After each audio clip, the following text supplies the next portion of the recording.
Good afternoon, everyone, and welcome back to Goffstown Today, the local public affairs program that's being brought to you by the Goffstown Democratic Committee. Our goal in this series is to provide meaningful discussions of state and local issues important to the greater Goffstown community. Over the coming weeks, including after the election, we plan to keep on spotlighting issues of continuing importance to Goffstown and New Hampshire residents. Our guest today is State Representative Cassandra Levesque, a Democrat who represents Stratford County District 4, which covers the Barrington area. She was one of the co-sponsors of House Bill 1280, lowering payments for insulin and establishing a wholesale drug importation program. The bill was signed into law by Governor Chris Sununu earlier this year. It's also a measure that all 5 of Goffstown's current Republican representatives voted against. Ms. Levesque is a student at Southern New Hampshire University and is finishing her first term in the House and seeking re-election. She has an interesting legislative history and earlier was a prime mover in efforts to eliminate child marriage in New Hampshire by raising the legal age. With that, welcome, Ms. Levesque. Thank you very much, and let's get started. I first heard of HB 1280 when my fellow representative, Chuck Grassi from Rochester, introduced the LSR. And I wanted to become a co-sponsor on it because when you have a disease and you have to have medicine to stay alive, you're going to pay the cost of the medicine no matter what. But the price of the pharmaceuticals is outrageous. Did you know that 22% of Granite Staters are rationing their prescription drugs because of the cost? New Hampshire families are struggling, and fighting to afford your and your children's medicine is just not right. This bill will limit the monthly cost under insurance plans to $30, and it contains provisions to allow prescription drugs importation from Canada, and it establishes a New Hampshire Prescription Drug Affordability Board. What happens next is the law went into effect September 14th, and in February 2021, New Hampshire has to file a request for the prescription drug importation program, and then we move on from there. Another issue that really got me involved in politics is child marriage. I was an art student at heart, and I have even attended art school, but at the same time, I was working on a project about child marriage. The more I knew about it, the more I felt I had to tell people, and from that grew a passion to end it. Next thing you know, I'm working with the Honorable Jackie Silly, and life's plan changed direction. This year was the first time ever that we got what I call a clean bill to raise the age of marriage in New Hampshire to 18 out of the House.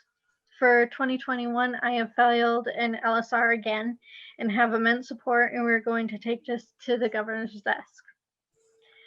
I have also been learning about PFAS in the water in New Hampshire, and I am now a co-sponsor on a bill that seeks to require the Department of Environmental Services to maintain a public registry of where certain fire suppressants have been used. I am also a co-sponsor on a bill sponsored by Representative Cushing that requires bottled drinking water sold to the public meet the same maximum contaminant levels established for public drinking water. Casey Conley out of Dover also has a bill looking to commemorate the first labor strike in the United States by women, and I am also a co-sponsor on that. I will also be working on an LGBTQ plus bill sponsored by Representative Josh Query that seeks to ban the use of the panic defense in New Hampshire. You've had a very busy freshman term in the legislature, I would say. Can you tell us a little bit more about the background? Because as I understand, before you got involved, then was this as like I believe it was for a Girl Scout for a Gold Award project or something that you got involved in? What was the allowable age of marriage in New Hampshire? Because hasn't there been an incremental increase from what it was to 16 now? Yes, it was 18, but with an exception of 13 for girls and 14 for boys. And I raised that exception to 16, and now I'm trying to get rid of the exception as a whole and just have it as 18. That was something that required a judge's permission for, but I find it amazing, 13-year-old marriage. Kind of mind-blowing. Tell me a little bit more about the insulin bill. With the drug importation program, will that only be for importing insulin from Canada, or will that cover other drugs too? I believe right now, I'm not entirely sure. The best person to ask would be the sponsors of the bill or Representative Chuck Grassi. He also is very informative of it more than I am. But regardless, there won't be any cost to the taxpayer for this bill, correct? I believe so, yes. Let me ask a little bit more about the marriage bill. Have you gotten any significant support across the aisle on it, or is this something that the other side is dead set against? I've gotten some support from the other side. Mainly from the Democratic Party has been supportive of it. Some reps from the Republican side have been supportive, and I just know that everybody knows that this bill has nothing to do with parties. It's having to do with children and their futures, and so I think that kind of brings us together. It's a bipartisan bill, and I have given out my research numerous times and spoken in front of the legislature once or twice and given majority of my facts that I have and dispelled any of the opposing opinions and just stated the facts of what's going on with these child marriages and what the outcomes are and what the impacts on generations afterwards. In general, let me ask this. What's been your experience in your first term in the legislature? Or have you gotten a good reception, or since I believe New Hampshire is about the oldest legislature in the Western Hemisphere, have you gotten a lot of problems because of your age? I haven't gotten a lot of problems because of my age. I think that a lot of people are very supportive and are very excited to see such young people getting involved in politics, whether that's helping on campaigns or running for state office. And I am glad to be part of that movement of getting young people involved in politics and running for office. Did you ever see yourself before you became involved in this involved in politics, or did it sort of go a little bit at a time as you got drawn into the issue? I kind of didn't really see myself in politics. I was an art student and I was more focused on having art as my career, and then as I slowly started more working on the child marriage issue, I slowly started getting involved in politics, and next thing you know, I was running for state representative. Well, you did very well to be elected, and we certainly hope going forward you have many more terms. I think New Hampshire needs younger people in the House. Don't think there's any question about that. Hang on for a moment here. Let me ask the legislative priorities that you talked about before, PFAS and other things. What was one of the other ones? Well, let me go back and say, just in general, what do you think going forward into next year's legislature? What do you think are the important priorities for the legislature next year? I think the important priorities are definitely making sure that our citizens are safe, and especially during this time, making sure that not only do they get a good education, but also they are staying safe. And we are, as legislators, putting in bills that will help protect them during this time, especially small businesses, and just helping people with we understand that there's a lot of struggling right now with between people getting furloughed and let go. And I think that we definitely have a good amount of bills that will help New Hampshire and its families and everybody. I know that there's a couple of bills that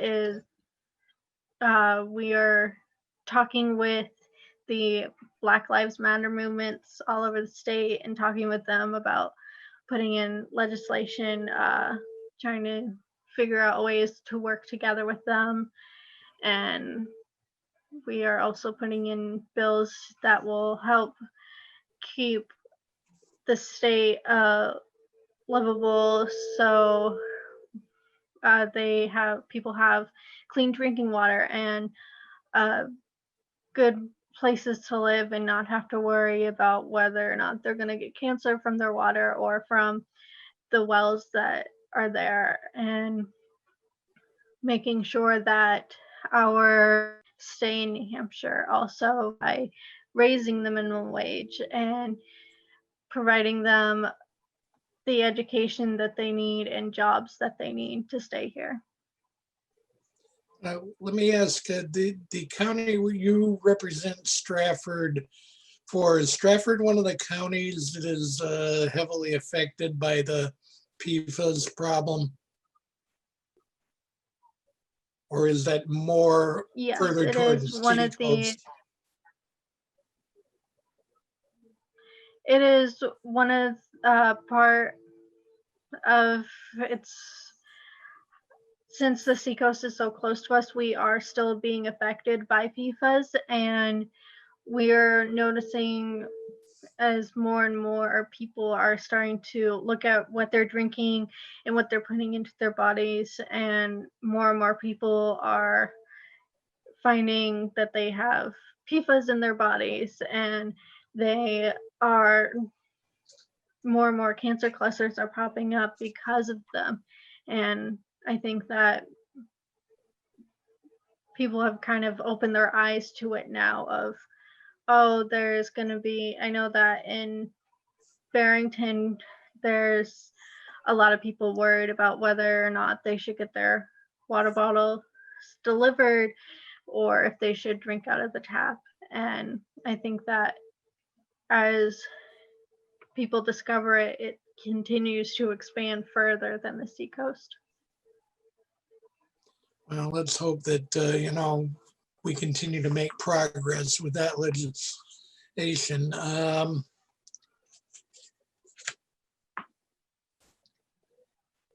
there anything else as far as your experience in your first term, or any projects of real special interest to you that you would like to talk about?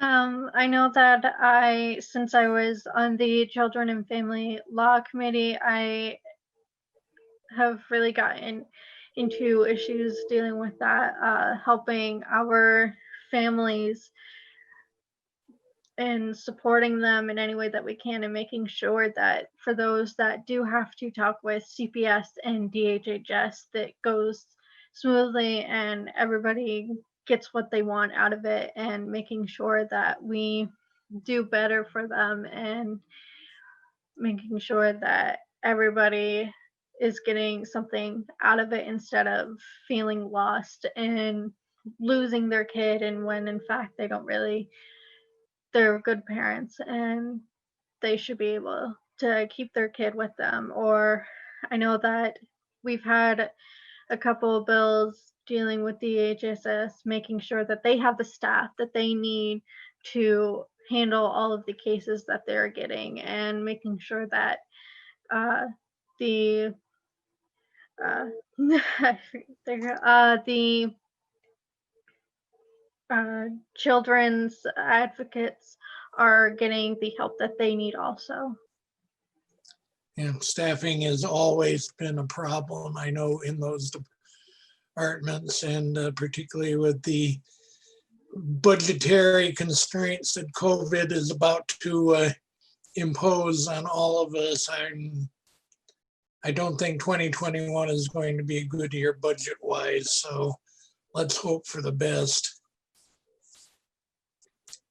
Well, with that, unless you've got any remarks you would like to wrap up with, I would thank you very much for your participation. We look forward to seeing much more of you in the years going forward, since I'm sure you're going to do very well, and we'll be seeing you in your next term in the State House. Thank you so much for having me. Thank you very much for being here. Well, thank everyone very much for watching today. You can watch these programs going forward here on GTV. You can find them on the video page of our website, goffstowndems.com. You can find them by searching for the Goffstown Democrats YouTube channel, or you can find them on our Facebook page. Please share them widely, and thank you very much for watching again.